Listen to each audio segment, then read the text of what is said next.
Ah oui, ma température elle est élevée. Salut à tous, on se retrouve pour le débrief du match entre Rayo Vallecano et le Real Madrid. Score 3 partout, sacré match hein, malgré tout, on a eu 6 buts quand même. Et forcément, il y a pas mal de choses à dire. Mais avant tout, voilà, il y a eu 6 buts qui ont été marqués avec 6 buteurs différents. Pour le Real Madrid, Valverde 39e minute de jeu, 45e minute de jeu Bellingham, Rodrigo qui a marqué à la 56e minute de jeu. Pour cette équipe du Rayo Vallecano, on a Lopez 4e minute de jeu, Mounmin 36e minute de jeu et Palazon 64e minute de jeu. Mais avant tout, n'hésitez pas à liker et à vous abonner si vous êtes nouveau. On est parti pour les statistiques de cette rencontre qui sont plutôt partagées avec 13 tirs pour le Real Madrid, 6 tirs cadrés, 3 buts. Pour le Rayo Vallecano, c'est 14 tirs, 5 tirs cadrés, 3 buts également.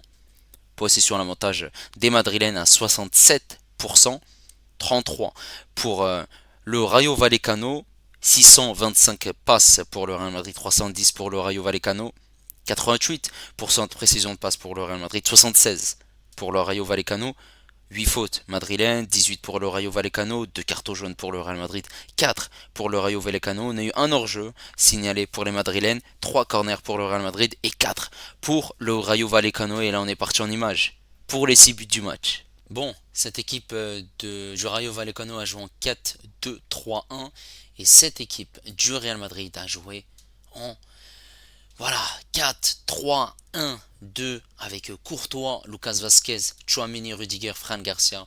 Au milieu de terrain, on avait Valverde, Modric, Arda Güler, juste devant Bellingham et les deux attaquants, Rodrigo et Brahim Diaz. Et c'est cette équipe du Real Madrid qui va se faire encaisser ce premier but. Ça va partir très très rapidement dans le dos des Madrilènes sur le côté droit.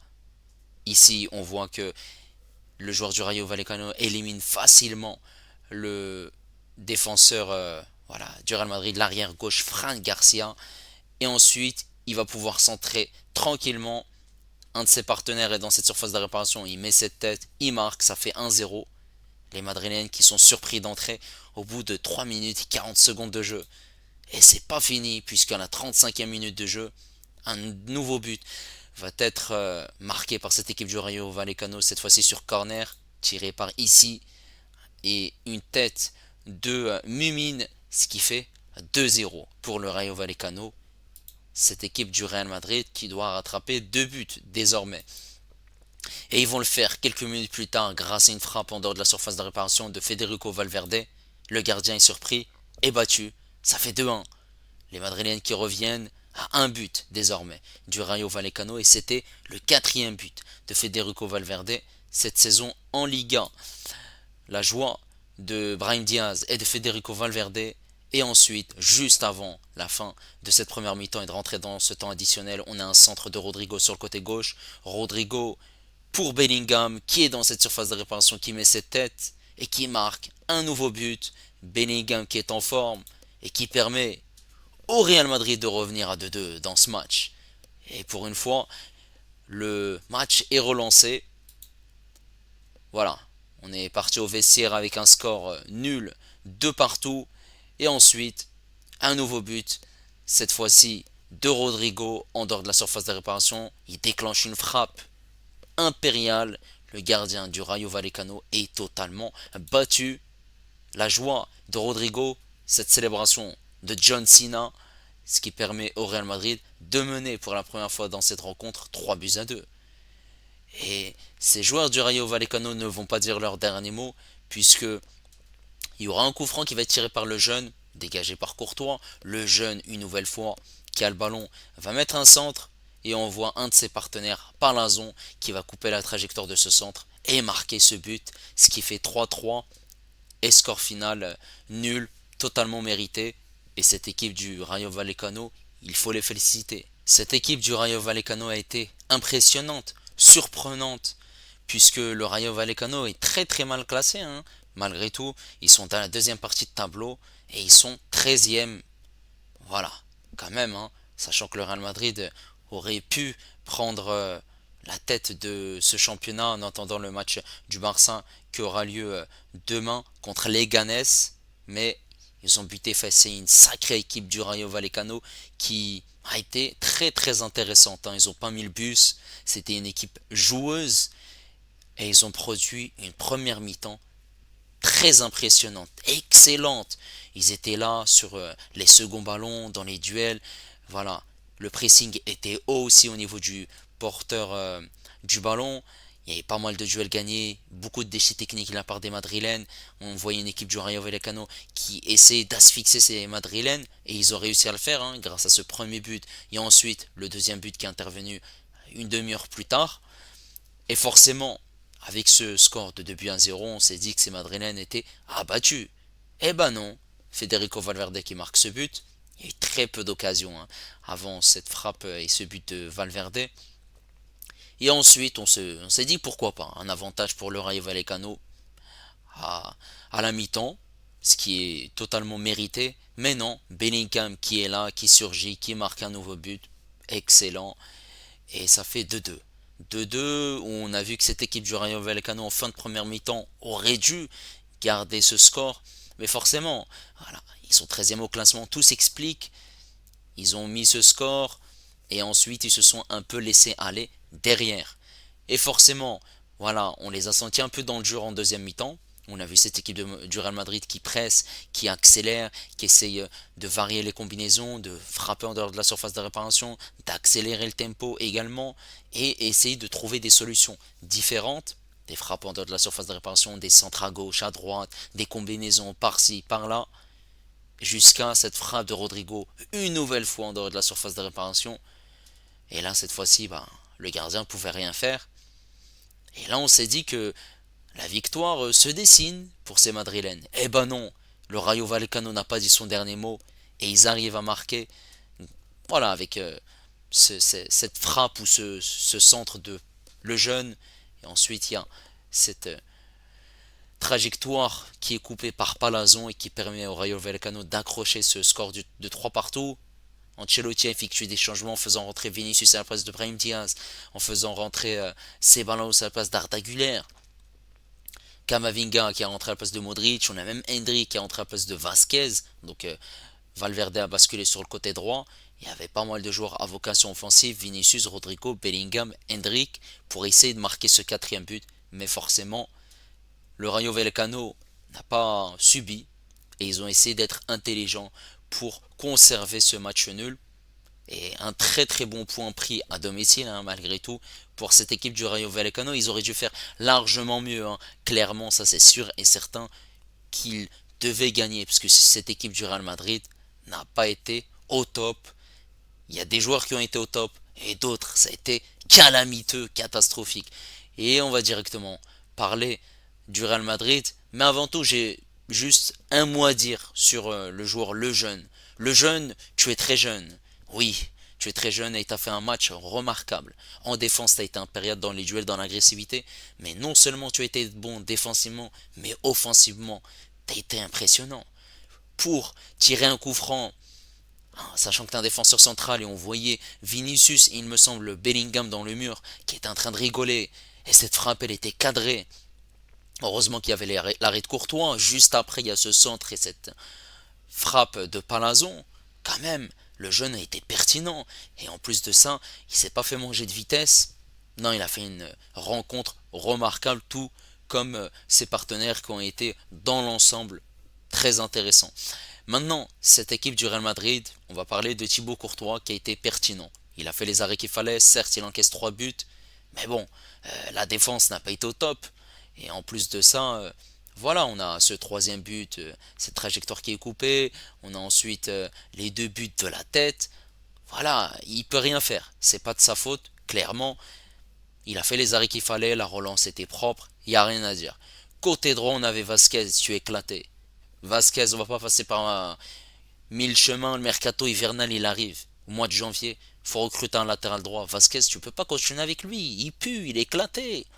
Non seulement il est nul défensivement, mais offensivement. Bon, défensivement, ça c'est pas un secret pour tout le monde, parce que c'est pas un latéral droit de formation, c'est un ailier droit. Mais offensivement, il est éclaté aussi. Il apporte pas grand chose. Rien du tout, pas de prise de vitesse, rien. Et après, forcément, il peut pas s'exprimer. C'est normal, il y a Vinicius, il y a Rodrigo, il y a Brahim Diaz, il y a Bellingham, il y a Arda Güler, il y a pas mal de joueurs à vocation offensive. Et c'est pas Vasquez qui va débloquer une situation. Vraiment, il est passé à côté de tout. On a vu cette équipe du Rayo Vallecano qui a été pertinente. On voyait un Vasquez sur ce deuxième but, sur le corner marqué par Mumine, où il est pas au marquage. Certes, Mumine est grand, mais frère, il se laisse aller. C'est quoi ça, Vasquez? Qu'est-ce que t'as fait? T'as bu de l'alcool ou quoi, mon pote? Vraiment catastrophique. En défense centrale, ça n'a pas été extraordinaire. Rudiger, il n'a pas fait un gros match. On va dire qu'il a fait le taf, mais sur certains moments, voilà, il perdait des ballons, il était mis sous pression, il y a eu des prises de risques, on voyait cette équipe du Rayo Vallecano, voilà, acculer Rudiger et avoir des occasions. Il n'a pas été, voilà, au top comme d'habitude. Il a fait des erreurs et il n'a pas été aidé par son coéquipier Chouameni. Mais Asensio devait être titulaire. Mais bon, c'est le statut, c'est voilà, c'est Chouameni qui a de l'expérience. Chouameni, il arrive même pas à ressortir les ballons proprement. Il hésite et il essaye tant bien que mal de trouver des solutions. Mais mon pote, est-ce qu'on t'a déjà dit que tu n'es pas un défenseur central? Si tu joues à ce poste-là, c'est parce qu'il y a trop de blessés. Et si tu joues pas au milieu, c'est que tu n'assures plus. Il n'y a pas d'assurance. Oui, il n'y a pas d'assurance. Tu es bon plutôt à faire des interviews, mais c'est très compliqué au niveau de la conduite de balle, au niveau de la ressortie des ballons et même pour jouer de l'avant. C'est très très très compliqué. Il est vraiment catastrophique, calamiteux, mais il faut que tu te remettes en question, mon ami. Qu'est-ce qui se passe dans ta tête? Hein? C'est pas bon tout ça. Ah non, ah non, non, non, non, non. Il faut que tu te calmes, je t'ai dit, Chouameni. Y a rien qui va. Voilà. Fran Garcia sur le côté gauche. Oh là là. Misère de misère. Ils ont des problèmes en fait, cette équipe du Real Madrid. Non seulement sur le côté droit, mais sur le côté gauche aussi. C'était une défense catastrophique. Après, tu m'étonnes, hein, t'encaisses 3 buts. T'as cru quoi? T'as cru que la défense elle était au top? Franck Garcia, il s'est fait balader. On l'a fait danser. La salsa. Et en plus de ça, il faisait des erreurs. Bête! Bête! Défensivement, j'en parle pas, mais offensivement, c'est le néant. Y'a Walou, mon pote. Zama, toi, tu vas être titulaire. Indiscutable. En fait, t'es titulaire parce que Mendy il est blessé. C'est pour ça. Et t'as pas d'autre solution. Bon ben, allez, prenez note. Allez, pour le mercato hivernal, latéral droit, on rajoute. Latéral gauche. Même un défenseur central, hein, pourquoi pas, ça va dépendre des opportunités du marché. Ok, très bien, maintenant on passe au milieu de terrain. On commence par Valverde. Bon, Valverde, le très grand Valverde qui marque un nouveau but. Bon bah, Valverde est au top. Valverde c'est un couteau suisse. Non seulement il peut jouer devant la défense, mais il peut aussi jouer côté droit lorsque Vasquez est sorti. Et on l'a vu que c'était compliqué hein, quand il jouait sur le côté droit pour venir, pour rentrer, pour trouver des solutions. Mais au milieu de terrain, il a été pertinent pour essayer de jouer rapidement pour une touche de balle. On le voyait très haut, forcément, vu que le Real Madrid avait une possession. Il arrive à marquer ce but magistral. Bravo, Valverde a été incroyable. Un cran plus haut, on a vu un Arda Güler. Arda Güler, deux passes décisives. Ah oui, sur le premier but, mais aussi sur le troisième but de Rodrigo. Arda Güler a été très très généreux. Il joue une touche de balle, il essaie de trouver des combinaisons. Il a cette situation dans cette surface de réparation où voilà, Bellingham lui jette un regard puisque cette frappe elle passe à côté du poteau. C'est dommage hein. Pour Arda Güler, il aurait pu marquer ce but, mais il a été très très intéressant. Il a eu des situations, voilà, il aurait dû faire largement mieux dans le contenu, mais ça reste quand même une prestation aboutie malgré tout. Hein. De passes décisives. Ensuite, on avait Modric. Modric. Modric, il y a eu des choses intéressantes et d'autres moins bien. On voyait un Modric qui essayait de trouver des solutions, de basculer à gauche, à droite, de trouver des opportunités. Mais on l'a vu aussi en difficulté. C'était compliqué et en plus il n'avait pas le réservoir nécessaire pour jouer toute la rencontre. C'est pour ça que Kamavinga est rentré à sa place et on a vu un Kamavinga intéressant, revenu de blessure, qui était pertinent, qui essayait de dribbler, qui essayait de trouver des solutions. Kamavinga est important dans ce milieu de terrain du Real Madrid. Modric, on sentait que c'était un peu compliqué quand même en deuxième mi-temps. Bellingham, Belling, goal. Bellingham, trop fort ce joueur, trop fort, il n'y a rien à dire. Il marque un nouveau but, il se retrouve dans cette surface de réparation. Certes, au début de saison, c'était compliqué, mais Bellingham revient très très fort. Et je vous le dis, dans ce débrief, Bellingham va faire une deuxième partie de saison incroyable. Il était partout. Il y a eu des solutions, voilà, faut trouver une entente. Forcément, Mbappé n'était pas titulaire, puisque Mbappé est blessé actuellement. Et Bellingham a eu des solutions, il s'est beaucoup projeté, il était pertinent dans cette surface de réparation, il faisait des appels. J'ai trouvé un match très très très très intéressant de la part de Bellingham. En attaque, on avait Rodrigo. Rodrigo qui est beaucoup mis de côté et qui n'est pas mis en avant puisqu'on a Mbappé, on a Vinicius, on a Bellingham. Donc c'est compliqué et il était plutôt mis sur le côté et là aujourd'hui, il a été pertinent.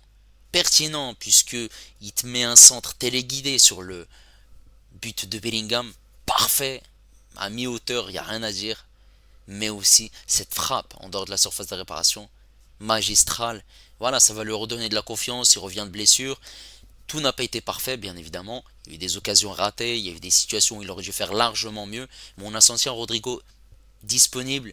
Première mi-temps, on l'a vu, c'était compliqué. Il était tout seul dans le schéma tactique. Il avait du mal à trouver des opportunités, des solutions. Je trouve que la première mi-temps est moins aboutie que la deuxième. Mais malgré tout, dans l'ensemble de cette rencontre, ça reste très très très bien. Par rapport surtout en fait en fin de première mi-temps où il a commencé à être bon. Et la deuxième mi-temps, bah, y a rien à dire. Et ensuite, on a Brahim Diaz. Brahim Diaz a été généreux, puisque voilà, on le voyait beaucoup bouger. Il n'était pas forcément à côté de Rodrigo. Il avait un rôle où il, comme un électron libre, il essayait de se rendre disponible, de jouer une touche de balle, de se projeter, d'éliminer certains joueurs. Voilà, il a été pertinent pour gagner des minutes. Voilà, il a joué à peu près une heure, un peu plus d'une heure. Son match a été plutôt intéressant, même s'il n'a pas su être décisif, soit par un but ou une passe décisive. On a eu l'entrée de Vinicius qui, malheureusement, n'a pas eu ce penalty dans cette surface de réparation, même s'il aurait dû avoir. Mais il y avait aussi une faute en première mi-temps de la part d'un Madrilène. Et ça aurait dû être un penalty pour le Rayo Vallecano. On va dire que c'est un penalty qui n'a pas été sifflé pour les deux équipes. Voilà. N'hésitez pas à me dire ce que vous avez pensé de cette rencontre. Le Barça qui peut rester leader, tout simplement, mais surtout prendre des points d'avance, puisque le Real Madrid a fait un mauvais pas. Mais le Real Madrid a quand même un match en retard. Maintenant, le Barça ne doit pas faire de match nul, ni perdre, mais surtout gagner pour conserver sa place de leader. N'hésitez pas à liker, n'hésitez pas également à vous abonner si vous êtes nouveau. Et moi je vous dis à la prochaine. Ciao les amis.